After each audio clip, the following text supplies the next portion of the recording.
Pentagon isn't doing enough to protect religious liberties, according to some defenders of freedom. Mike Berry, Chief of Staff at First Liberty Institute and a former active duty U.S. Marine Corps officer, wrote an opinion piece in the Washington Examiner explaining why, and he joins us now. Welcome, sir. Mike, what led you to write this opinion piece? Well, at First Liberty Institute, we've had to defend multiple service members who've had their religious freedoms taken away by the military. The very organization that they've served in honorably and the very freedoms that they put their lives on the line sometimes to defend are being taken away from them. And as you pointed out, or as my column pointed out, a couple of years ago, President Trump signed an excellent executive order promoting and defending religious liberty within the government. But it seems to us at First Liberty that the Pentagon either didn't get the memo, or worse, it looks like they are willfully ignoring it and ignoring the president and ignoring the Constitution, for that matter.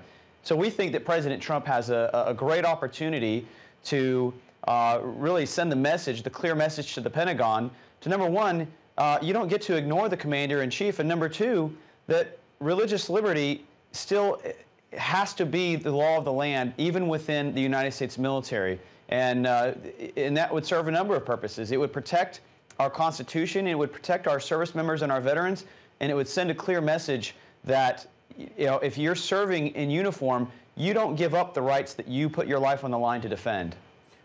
As we mentioned at the top, you are a retired Marine, and as we've said, you believe the men and women serving our nation are defending our rights and shouldn't be asked to give up theirs. How big is that a problem? It is a problem that continues. Obviously, it's a problem that existed before President Trump was elected. A lot of people were very hopeful and optimistic that once President Trump took office, that we'd be able to resolve some of these issues. But at First Liberty, we see that there's still a lot of ground to be plowed here. We've had to defend numerous service members who, whether they're in the United States Army or the United States Air Force or any branch of the military, officers, enlisted, etc. I'll give you one example. We defended an Army chaplain, and we were successful in that case, thank goodness. But we pointed to President Trump's religious liberty executive order. We actually pointed to federal law, the Religious Freedom Restoration Act, and saying you cannot punish a military chaplain for exercising his First Amendment rights of free exercise of religion. The Army's response to us was, well, President Trump's executive order and even that federal law called the Religious Freedom Restoration Act, those are pretty general and broad, and we have specific policies in the Army that are more specific than those, so we're going to follow the Army policies.